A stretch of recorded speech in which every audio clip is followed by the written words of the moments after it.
Assalamualaikum warahmatullahi wabarakatuh. Alhamdulillahilladzi allafa baina qulubina fasbahna bi ni'matihi ikhwana. Asyhadu an la ilaha illallah wahdahu la syarika lahu wa asyhadu anna sayyidana wa nabiyyana wa maulana Muhammadan abduhu rasuluh. Allahumma shalli wa sallim wa barik ala Muhammad wa ala alihi wa ashabihi wa man sara ala nahjihi ila yaumil qiyamah ma ba'd. Bapak-bapak, saudara-saudara, hadirin yang dirahmati Allah Subhanahu wa taala. Pertama-tama marilah kita memanjatkan puji syukur kehadirat Allah Subhanahu wa taala atas segala nikmat dan karunia yang dilimpahkannya kepada kita semua, terutama nikmat iman, Islam, sehat walafiat, dan nikmat rasa aman, ya, tentram, dan kita bisa melakukan berbagai kegiatan aktivitas kita, di antaranya tentu beribadah kepada Allah Subhanahu wa taala. Kemudian salawat dan salam semoga selalu terlimpah curahkan kepada baginda Rasulullah sallallahu alaihi wasallam, atas keluarganya, sahabatnya, dan para pengikutnya yang setia dari dahulu sekarang ila yaumil qiyamah. Hadirin yang dirahmati Allah Subhanahu wa taala, pembahasan kita malam hari ini adalah judulnya adalah an-najasah, ya. An-najasah atau diterjemahkan dengan najis, ya. An-najasah atau najis, ya, secara bahasa adalah kotoran, ya. Kemudian menurut istilah, ya, yaitu benda yang kotor secara syar'i, secara pandangan agama. Benda yang kotor menurut pandangan syar'i, pandangan agama Islam, ya. Ada lagi definisi lain mengatakan setiap benda yang diharamkan untuk mengambilnya atau menggunakannya bukan karena dihormati dan bukan pula karena kotornya, ya, atau karena mudaratnya yang menimpa badan atau akal. Nah, ini satu definisi, ya. Bab nanti ada yang diharamkan memakan sesuatu itu bukan karena apa? Karena benda dihormati.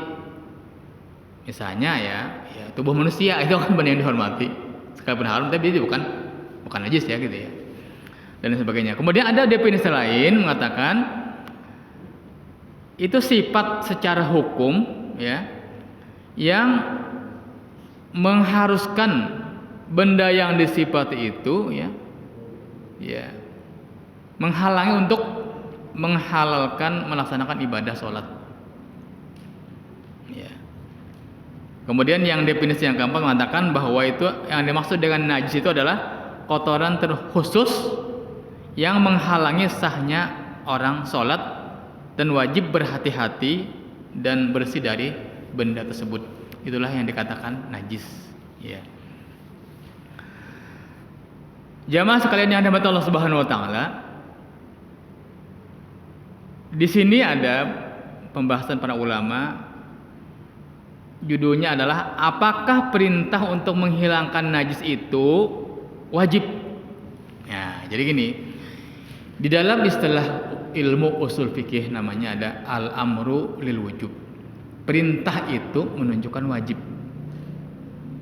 Nah, di dalam Al-Qur'an kalau ketemu ayat-ayat yang sifatnya perintah itu biasanya wajib. Contohnya aqimis sholah, dirikan sholat, itu kan perintah, berarti wajib, kan gitu. Walaupun nanti ada bentuk lain, ya, bentuknya kata kerja sedang tetapi ada kata lamul amarnya, ya, liyunfiq katanya, hendaklah kamu berinfak, itu perintah juga. Ada lagi yang sifatnya berita tetapi mengandung unsur perintah, itu ada dalam Al-Quran, ya, kurang lebih 3 itu, ya. Nah, ini yang berkaitan dengan najis ini ada sifatnya perintah, ya. Jadi nanti bagaimana pandangan ulama tentang perintah ini? Para ulama ittifaq bersepakat bahwa menghilangkan hadas itu wajib. Hadas, ya. Apa arti hadas? Hadas itu adalah, ya, najis secara hukum. Hukumnya dikatakan najis yang bisa dihilangkan dengan cara berwudu atau mandi wajib, ya, atau tayamum, Itulah yang disebut dengan istilah hadas. Ya, kalau lihat bendanya mah nggak kelihatan. Ya kita mau sholat suruh wudu dulu gitu kan. Berarti kita secara hukum itu ada najis secara hukum ya, secara hukum namanya hadas. Ya. Nah, para ulama berittifaq bersepakat bahwa menghilangkan hadas itu ya wajib. Ya. Kemudian mereka juga bersepakat bahwa menghilangkan najis ya sebelum sholat itu perkara yang diperintahkan, yang disyariatkan agama ya untuk menghilangkan najis. Nah, kemudian mereka berbeda apakah menghilangkan najis sebelum sholat itu wajib ya. Jadi ini menghilangkan najis sebelum sholat ya, apakah wajib gitu kan? Dan ini ada 4 pendapat ya dari para ulama, para imam madhab ya, diantaranya yang pertama mengatakan izalatun najasah wajibah, menghilangkan najis itu wajib. Ini pendapat Imam Abu Hanifah dan Imam Syafi'i. Kemudian yang kedua mengatakan menghilangkan najis itu sunnah muakkadah, sunnah muakkad, sunnah yang sangat dianjurkan ya. Ini juga pendapat Imam Abu Hanifah juga, tapi ada kaul yang lain, pendapat beliau 2 ya. Demikian juga pendapat Imam Malik dalam satu riwayat. Berarti ada pendapat yang lain dari beliau. Kemudian pendapat yang ketiga mengatakan menghilangkan najis ya itu fardu kalau ingat, dan kalau lupa tidak ya, tidak wajib. Ini menurut Imam Malik, yang pendapat yang lebih kuat Imam Malik dan Imam Ahmad. Nah, kemudian yang terakhir yang keempat adalah menghilangkan najis itu mutlak wajib ya, tidak ada kaitannya dengan sholat ya. Ini pendapat adalah Abul Faraj dari mazhab Maliki. Mau sholat enggak sholat tetap wajib kan gitu. Tadi kan bicaranya sebelum sholat. Nah, sekarang beliau mengatakan mutlak wajib. Nah, kita lihat ya, kenapa terjadi perbedaan pendapat seperti ini ya. Ini berangkat dari ayat yang mengatakan a'udzubillahi minasyaitonirrajim wa siyabaka fatahhir, dan pakaianmu hendaklah kamu bersihkan, kamu sucikan. Ini kan perintah. Apakah ya ini maksudnya hakikat, benar-benar hakikatnya ya, atau secara majaz, secara kiasan ya? Nanti ya itu satu alasannya ya. Apakah benar-benar pakaian yang dipakai itu atau gimana gitu kan? Nanti itu ada perbedaan. Yang kedua, berbedanya beberapa hadis atau asar ya tentang hal ini. Nah, kemudian alasan yang ketiga adalah perintah. Apakah perintah untuk menghilangkan najis itu bisa dipahami secara logika, secara akal gitu kan? Menghilangkan najis itu ya. Nah, kemudian sekarang yang kelompok pertama tadi yang mengatakan menghilangkan najis itu wajib nih kalau sebelum sholat. Sebelum sholat wajib menghilangkan najis ya. Ini berdasarkan firman Allah Subhanahu wa taala yang tadi, wasiya a'udzubillahi minasyaitonirrajim wasiyabaka fatahhir, dan pakaianmu hendaklah kamu bersihkan, kamu sucikan. Ya. Jadi maksudnya adalah pakaian, benar-benar pakaian yang kita pakai ini. Ya, itu namanya hakikat, ya. Pakaian yang bisa kita pakai ini. Itu satu alasannya. Berarti wajib kalau mau sholat, ya. Alasan kedua adalah ada hadis tentang dua orang yang penghuni kubur ya, dalam kuburan yang meninggal, wafat. Jadi potongan hadisnya mengatakan amma ahaduhuma fakana la yastanzihu minal baul. Jadi hadis ini menjelaskan tentang ada orang dalam kuburan diazab oleh Allah Subhanahu wa taala. Nabi mendengar suara orang yang diazab ini. Lalu Nabi menjelaskan kenapa mereka berdua ini diazab. Nah, beliau mengatakan, adapun salah seorang di antara mereka itu adalah la yastanzihu minal baul, tidak bersih-bersih dalam buang air kecil. Tidak cebok, tidak cuci. Jadi pipis mungkin di pinggir jalan, ya, tidak dibersihkan. Nah, ini mungkin kadang-kadang ya, mohon maaf, bisa jadi abang-abang sopir kadang-kadang ya, kalau tidak waspada ini, tidak hati-hati ya, kadang-kadang itu dia mungkin di jalan tol gitu bisa jadi ya, kalau tidak mengerti masalah begini ya bisa jadi kadang-kadang di bawah truknya gitu kan biar nggak kelihatan orang, tetapi kan tetap kotor kan itu. Maka alangkah baiknya kalau bawa air, apalagi air mudah gitu ya, air juga gampang gitu, bawa 1 botol gitu kan, hasilnya tidak akan terjadi seperti ini. Ini mungkin enggak ketidaktahuan atau gimana juga bisa kadang-kadang itu kita perhatikan, ada kadang-kadang ketemu di jalan yang seperti ini ya, kasihan juga ya, ini dia. Nah, ini juga salah satu alasan bahwa tadi mengatakan wajib menanggalkan atau menghilangkan najis ya. Baik, kemudian yang ketiga alasannya adalah menghilangkan najis itu adalah perintah yang tidak bisa dipahami secara akal. Artinya yang penting itu perintah, udah kerjaan saja. Kayak tadi, kayak berhadas, nggak usah nunggu-nunggu apa-apa, pokoknya kentut berhadas, udah gitu aja kan, nggak perlu di ini kan. Nah, karena logika kita mengatakan kalau kentut kok yang di ini dicuci ini kan gitu, kalau berdasarkan akal. Padahal dia keluar angin, buang angin, tapi yang dicuci wajah dan tangan kan bukan itu kan ya, bukan tempat buat buang anginnya, bukan. Itu kan tidak logis, tidak secara akal, tapi secara maknawi, bahwa itu najis secara hukmiyah, secara hukum. Nah, itu dia. Jadi ini alasan yang pertama mengatakan wajib ketika mau ibadah ya, salat gitu kan, sebelum salat ya. Kemudian kelompok yang kedua tadi mengatakan sunnah muakkadah ya, sunnah yang sangat dianjurkan. Jadi berdasarkan apa? Satu riwayat menyebutkan bahwa Nabi Shallallahu Alaihi Wasallam dilempari ketika sedang sholat, dilempari jeruannya onta ya gitu? Jeruan onta, kotoran dalam onta ya. Nah, jeruannya itu penuh dengan darah dan kotoran onta, jeruannya itu. Jadi Nabi ketika sujud itu ceritanya ya, sujud ada Abu Jahal di situ ya, main-main gitu kan jalan-jalan. Rupanya ada yang habis motong onta gitu kan. Siapa yang mau tuh ngambil jeruannya onta, katanya di kampung siapa gitu kan, diambil loh. Diambillah, ada orang yang mau ngambil ya, yang mungkin yang ini ya, yang nggak jelas juga ya, diambil.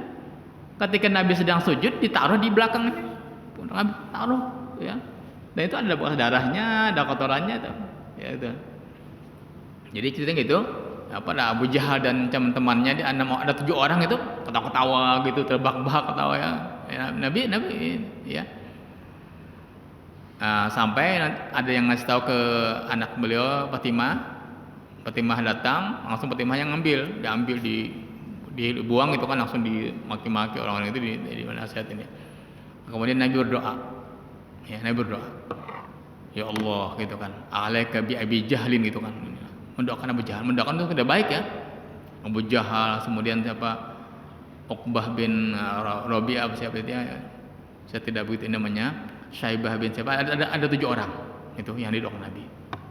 Begitu didoakan apa, diam semua, takut ya, ini doa Nabi.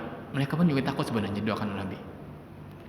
Dan ternyata apa, betul setelah perang apa itu yang 7 orang itu ini semua yang meninggal semua karena doakan Nabi. Nah, jadi ya mereka sebenarnya paham juga tentang doa gitu kan. Itu senjata orang beriman ya, doa gitu kan. Kalau sudah habis cara ya doa, tinggal doa kan gitu ya.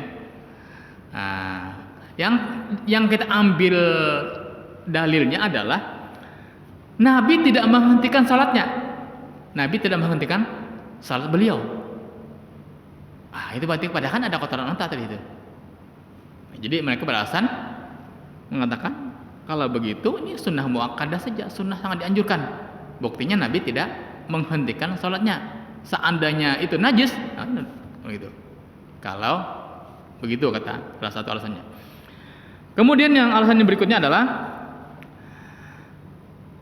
Nabi Shallallahu Alaihi Wasallam melemparkan sendalnya, ya, dan beliau mengatakan, jadi ketika sedang sholat nih, nah, jadi di sana itu zaman dahulu itu kan lantainya ini kan biasa tanah pasir biasa, tidak apa namanya keramik begini enggak. Jadi boleh pakai sendal sholatnya. Nah, suatu ketika Nabi sedang sholat, ya, sedang sholat, tiba-tiba Nabi melepas sendalnya, melepaskan sendal beliau, ya. Nah, kemudian ya, setelah selesai, ya, sholat mungkin ya, beliau beritahu, saya tadi melepaskan sendal saya karena malaikat Jibril memberitahu saya bahwa di sendal saya ada kotoran. Jadi ketika sedang sholat, Jibril ngasih tahu kepada Nabi, di sana ada kotoran, ya kan? Langsung Nabi lepas dan meneruskan sholat, kan gitu, ya. Tetapi Nabi tidak mengulang dari awal lagi sholatnya. Artinya kan pada rakaat pertama tadi mungkin ya kondisi pakai sendal kotor kan gitu, najis, ya. Tetapi Nabi tetap melanjutkan. Nah, berarti tadi ketika sedang pakai ada kotorannya kan gitu. Nah, itu juga menjadi alasan kelompok yang kedua ini mengatakan sunnah muakkadah. Kemudian alasan yang ketiga adalah menghilangkan najis itu adalah sesuatu yang bisa dipahami secara akal, yaitu untuk kebersihan, ya. Oleh karena itulah tidak perlu niat. Kita menghilangkan najis dari tangan kita itu kan nggak perlu niat sengaja berniat, nggak perlu, yang penting udah bersih kan ya, karena dia bisa secara akal bisa dilihat, oh ini najisnya kotor kan ketahuan, ya, ketahuan, mungkin baunya atau apanya gitu kan juga bisa kita pahami secara akal kita. Nah, ini juga alasan yang kelompok yang kedua ini yang mengatakan sunnah muakkadah saja, ya, tidak sampai kepada wajib kata mereka. Nah, sedangkan kelompok yang ketiga mengatakan itu fardu wajib kalau dia ingat, ya, ingat, dan tidak lagi wajib kalau dia lupa. Kalau dia tahu di badannya ada najis, maka dia wajib menghilangkan. Tapi kalau dia lupa, dia nggak tahu, ya, lupa, nah, tidak wajib, ya. Ini menurut pendapat Imam Malik tadi, ya, yang lebih rajih menurut Imam Malik, ya, dan Imam Ahmad. Nah, yang terakhir, yang keempat adalah tadi yang mengatakan mutlak wajib dan tidak dikaitkan dengan ibadah sholat. Itu berdasarkan firman Allah Subhanahu wa taala, wasiyabaka fatahhir, itu umum untuk sholat dan di luar sholat. Jadi pakaianmu hendaklah kamu bersihkan, sucikan. Nah, jadi lebih umum lagi, ya, bukan hanya kepengen waktu sholat, umum, ya. Baik, kemudian, ya, lalu kita lihat, ya, Imam, ya, Ibnu Rushd mengatakan mana yang beliau tarjih. Beliau ternyata mentarjih pendapat yang ketiga yang mengatakan, ya, pendapat yang ketiga yang mengatakan bahwa menghilangkan najis itu fardu ketika dia ingat, tahu, ya, sadar, dan menjadi tidak wajib ketika dia lupa di badannya, ya, ketika ada najis, ya, ketika dia mau salat misalkan dia lupa, ya, maka tidak wajib.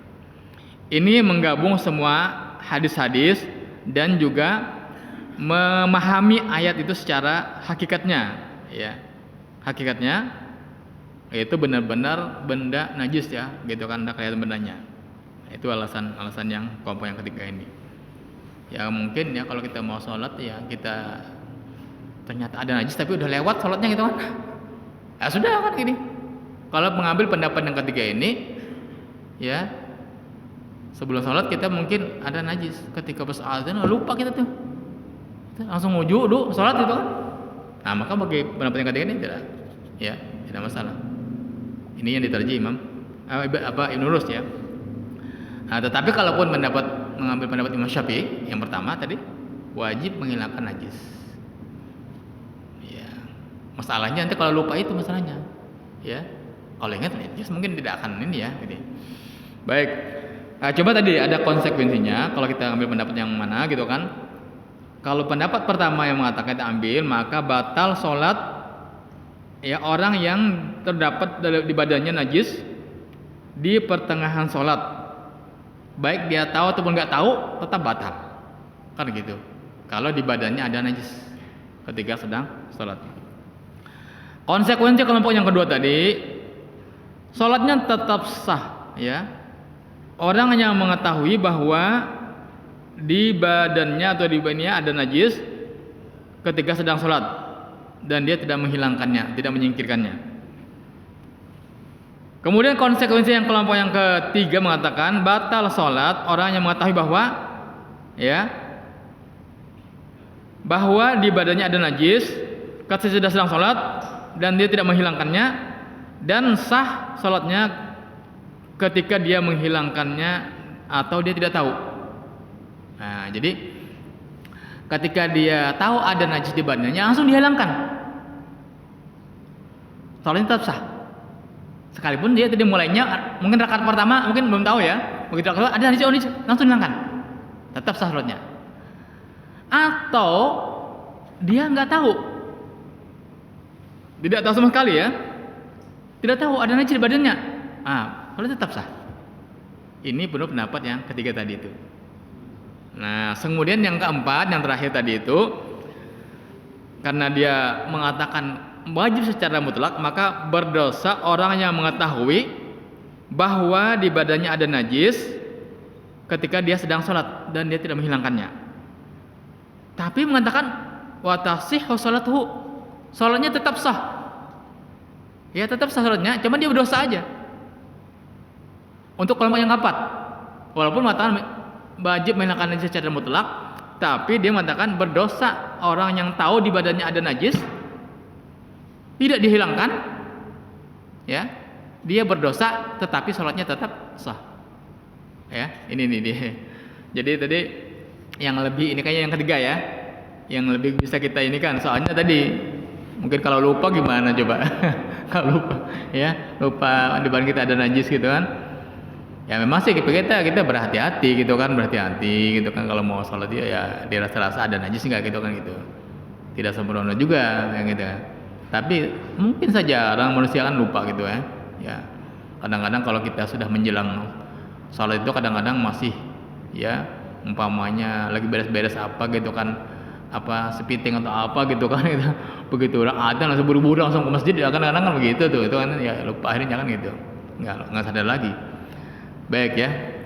Bagusnya memang sih kira-kira udah tahu mau adzan setengah jam lagi udah berhenti dulu lah. Begitu gitu, siap-siap gitu kan. Itu lebih bagus ya, lebih ini. Ya cuma kadang-kadang ya mungkin ada enggak dengar suara adzan sebagainya gitu ya. Baik ya. Jadi itu ya 4 pendapat tentang menghilangkan najis ya, menghilangkan najis. Kemudian tema berikutnya adalah hukum bangkai hewan yang tidak memiliki darah, misalnya serangga. Seperti apa? Kayak gitu kan dia. Para ahli fikih ittafaqu sepakat bahwa hewan yang ada darahnya kalau sudah menjadi bangkai itu najis. Hewan yang ada darahnya kalau sudah menjadi bangkai itu najis. Apa itu bangkai? Bangkai adalah hewan yang mati tanpa disembelih. Kalau itu namanya bangkai. Kalau yang disembelih bukan tidak jadi bangkai lagi kan gitu, ada disembelih ya. Seperti sapi, kambing dan ayam. Ya. Dan mereka berbeda pendapat dalam masalah kesucian bangkai hewan yang tidak ada darahnya. Seperti ulat, ya, kutu, nyamuk, semut, gitu ya, lebah, ya, dan sebagainya. Ini ada 2 pendapat. Apakah itu najis juga nanti kalau jadi bangkai gitu? Ya. Yang pertama adalah mengatakan bangkai hewan yang tidak ada darahnya itu adalah tetap suci, sekalipun dia bangkai. Ini pendapat Imam Abu Hanifah, Imam Malik, Imam Syafi'i dan Imam Syafi'i satu pendapat beliau ya, beliau punya pendapat dua, dan juga Imam Ahmad. Yang kedua mengatakan bangkai hewan yang tidak mempunyai darah itu ya najis. Ini pendapat Imam Syafi'i, salah satu pendapat beliau. Walaupun beliau yang kelompok pertama pun beliau juga pendapat seperti itu ya, tapi pendapat kedua mengatakan najis.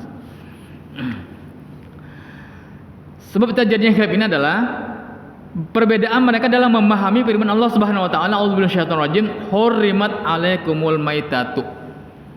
Diharamkan bagi kalian bangkai. Ya.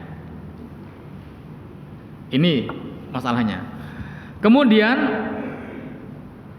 karena itu mereka bersepakat bahwa itu ayat adalah ya umum, tetapi yang dimaksudkan bangkai terkhusus. Itu sepakat mereka, ya. Dan berbeda pendapat apakah ya kekhususannya itu apa? Apa yang dimaksud khususnya? Kan itu. Ya. Hewan apa kan begitu? Kalau ada maksud khususnya. Nah, kemudian tadi pendapat pertamanya mengatakan suci ya. Berdasarkan hadis diantaranya, idza waqa'a dzubab fi ina yahdikum falyakmishu fa inna fi ahadi janahaihi da atau da'an dalam riwayat lain, wa fil akhari syifaan atau ad-dawa'a gitu ya. Ya. Hadis yang artinya apabila jatuh ya seekor lalat ke dalam tempat kalian ya, maka nalit tenggelamkan, dicelupkan. Karena salah satu sayapnya itu mengandung racun ya. Dan sayap yang lain mengandung obat, kan begitu. Ya. Jadi ini menunjukkan tentang sucinya bangkai lalat yang tidak ada darahnya. Seandainya najis, tentu nggak boleh kan diminum itu. Nah, tapi ini masalah ini yang perlu kita pahami adalah hanya petunjuk beliau. Tidak lantas harus kita minum enggak. Kalau kita mesti ada air yang lainnya, kita mungkin ketelan, udah jangan diminum. Ya, dibuang aja kan gitu. Misalnya terbatas airnya gitu kan, itu doang, nggak ada yang lain lagi ya. Ya udah mau diminum juga, mau tetap diminum, masukin gitu kan. Ya, kalau kita tidak apa-apa, kalau kita merasa jijik atau apa, nggak usah minum. Ini bukan perintah diminum. Maksudnya beliau memberikan petunjuk kalau memang seperti itu mau minum lagi ya masukin aja lalat dua-duanya sayapnya sehingga menjadi obat satunya. Nah, ini menunjukkan bahwa itu lalat tidak najis. Ya. Baik, kemudian yang berikutnya adalah hadis uhillat lana maitatani wadamani. Dihalalkan bagi kita dua bangkai dan dua darah. Amal maitatani samak wal jarot. Adapun dua bangkai tersebut adalah ikan dan belalang ya, belalang. Saya juga belum tahu di belalang seperti apa. Kayaknya ada yang jualan tuh belalang yang bisa dimakan itu, ya. Amad daman ataupun dua darah itu al-kabidu wa tihal, itu ati dan limpa. Itu yang disebut darah ya. Darah sudah membeku itu namanya ati limpa. Tapi perlu dipahami ini bukan darah yang ditampung, dibekukan gitu kan, mau dijual itu bukan itu maksudnya ya. Ini ada yang jual tuh, kadang nggak ngerti mungkin ya. Ya itu dia, ditampung, dibeku, kemudian digoreng atau sebagainya. Itu yang perlu dipahami ya. Maksud darahnya darah itu al-kabid wa tihal, gitu, hati dan limpa. Ya. Nah jadi ini hadis-hadis yang menjadi dalil tentang bahwa hewan yang tidak memiliki darah itu tidak najis sekalipun sudah menjadi bangkai. Kemudian yang kedua adalah firman Allah Subhanahu wa taala, "Hurimat 'alaikumul maitatu wad-damu wa lahmul khinzir." Diharamkan bagi kalian bangkai, darah dan daging babi. Ini sifatnya umum. Bangkai, begitu aja. Nggak ada bangkai ini nggak ada. Jadi bangkai, nah gitu. Ini alasannya, ya. Itu satu ayat ya. Kemudian yang kedua ada seandainya darah itu menjadi alasan najisnya sesuatu ya, suatu benda ya, maka tentu saja tidak akan hilang hukum najis itu kepada hewan yang disembelih sampai betul-betul terpisah darahnya ya. Maka ini menunjukkan bahwa darah itu tidak ada pengaruhnya tentang najis. Jadi kalau udah disembelih kan, kalau betul-betul darahnya yang menjadi alasan najis, bahkan disembelih itu masih ada kadar darahnya, ya. Kadang-kadang banyak lagi gitu, kadang-kadang ya, kan seperti itu. Kalau itu najis alasannya, ya. Jadi bukan darah masalahnya, kan gitu. Bangkainya lah yang menjadi alasan itu najis. Itu alasan yang kedua, ya. Baik ya. Ini dua pendapat ya. Kemudian yang al-qaulur rajih ya, al-qaulul awal, pendapat yang pertama yang mengatakan bangkai hewan yang tidak memiliki darah itu adalah suci ya.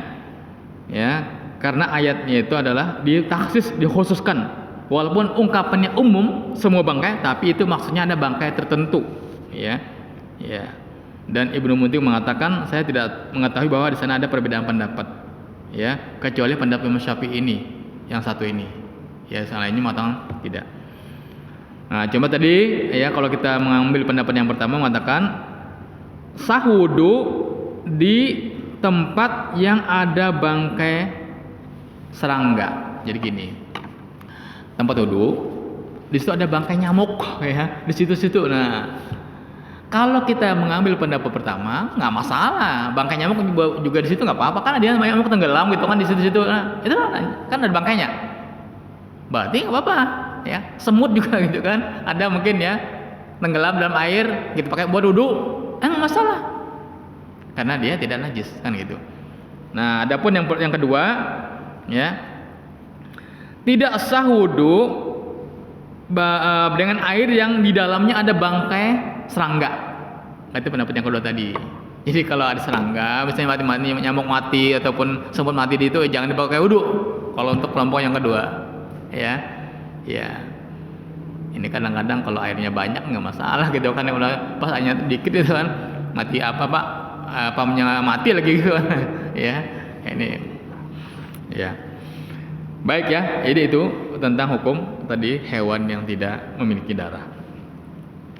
Kemudian berikutnya yang judul berikutnya adalah hukum bangkai hewan laut. Ya, hewan laut, ya. Para imam sepakat, imam 4 ya, sepakat bahwa bangkai hewan laut itu ya, yang tidak dapat hidup kecuali di air ya, maka itu suci. Ya. Hewan yang bangkai hewan yang tidak hidup kecuali di air, maka itu suci. Ya, itu ikan ya maksudnya.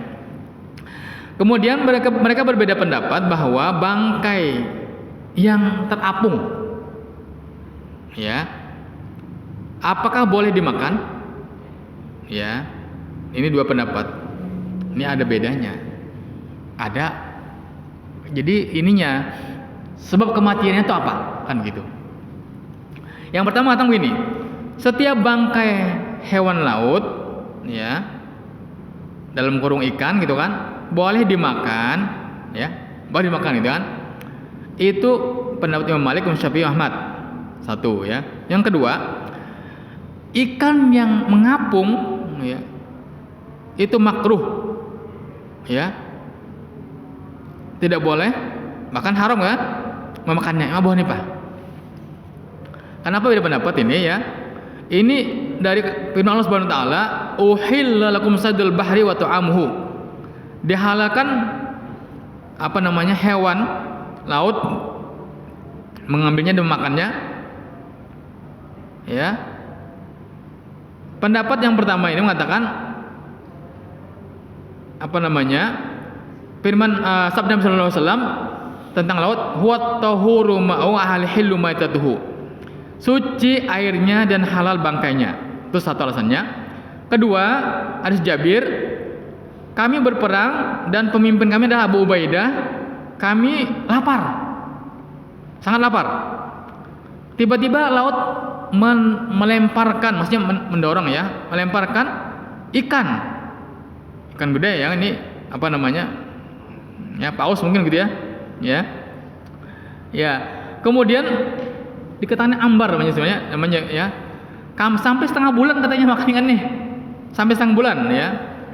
Ketika kami datang ke Madinah, kami ceritakan dengan Nabi Sallallahu Alaihi Wasallam, beliau mengatakan kulu, makan aja, kata Nabi kan, ya. Itu rezeki yang Allah berikan buat kalian, dan beliau pun makan dari situ. Ya mungkin ada ininya kali ya, di bawa sisanya dibawa kali, bawa pulang gitu ya, mungkin diawetkan. Ya. Alasan yang ketiga adalah umum hadis uhillat lana metatani as-sama' wal jarad. Umum ungkapan dihalalkan bagi kita dua bangkai, ikan dan belalang tadi. Nah, ini menjadi dasar bahwa semua itu halal. Adapun yang kedua yang mengatakan uhilla lakum sadul bahri wa ta'amuhu, dihalalkan bagi kalian ya apa namanya binatang laut dan mengambilnya dan makannya. Itu adalah binatang yang di laut itu, ikan ya, yang berasal dari laut gitu ya. Kemudian hadis Jabir radhiyallahu anhu, kalau apa yang dilemparkan oleh laut, atau ini ada ketika gelombang lempar laut surut gitu kan ke darat, lalu dia mati, ikan itu mati. Ada lagi airnya surut kan, ikannya ketinggalan, mati lagi kan gitu. Nah, itu mati sebabnya ya. Kemudian yang mengatakan bahwa kenapa tadi yang terapung itu atau itu nggak dibolehkan, bedanya apa? Itu mati dengan sendirinya, nggak ada faktor apa-apa. Begitu terapung saja gitu kan, itu nggak ada faktor dilempar oleh laut, bukan karena nggak ada air, dia tetap di air, tiba-tiba mati. Nah ini kan jadi ini, ya apa kira-kira gitu kan? Bisa jadi mungkin kan. Jadi ini yang namanya bangkai tadi gitu kan, bangkai karena ada sesuatu yang menyebabkan dia menjadi mati kan gitu. Ini alasannya. Ya mungkin wallahu alam, kita kadang-kadang kalau ketemu ikan yang terapung begituan makan nggak sih? Ya. Tapi kalau busuk bahkan juga nggak dimakan juga oleh yang itu ya. Ada biasanya ikan yang terapung begitu kan nggak kekurangan air, nggak apa, tiba-tiba muncul langsung jadi ini ya bangkai gitu kan. Ini ada yang tidak membolehkan ya.